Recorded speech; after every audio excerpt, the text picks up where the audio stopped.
লতি রাজবাড়ী এক চাষে বেকার সমস্যার সমাধান আছে কিভাবে ভিডিওটি পুরোটাই দেখতে থাকুন। দেখছেন আসাদ আলী ইউটিউব চ্যানেল, আমি মোহাম্মদ আসাদ আলী। এটা আমাদের লতি রাজবাড়ী একের ক্ষেত।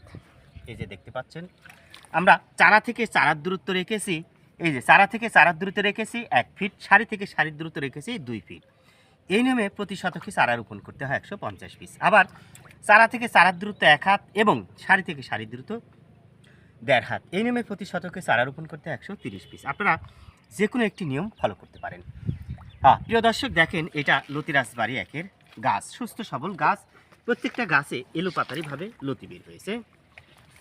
আপনি 1 বিঘা জমিতে লতি রাজবাড়ী এক চাষ করলে প্রতি সপ্তাহে ফুল প্রোডাকশনে মোটামুটি 10 থেকে 12 মণ লতি সংগ্রহ করা যায়। দেখেন কি দৃশ্য, ওই পাশেও যদি দেখতে থাকেন তাহলে এমন দৃশ্যই কিন্তু আপনাদের চোখে পড়বে। যারা লতি রাজবাড়ী এক চাষ করতে চান আমাদের সাথে যোগাযোগ করে চারা সংগ্রহ করতে পারেন। মোটামুটি 1 বছরে আপনার বেকার সমস্যার সমাধান ঘটবে যদি আপনি সঠিক জাত চিনে চাষ করে, তাহলেই আপনি ব্যাপক লাভের সম্ভাবনা দেখতে পাবেন। ভিডিওটি ভালো লাগলে শেয়ার করুন। ভালো থাকুন, সুস্থ থাকুন।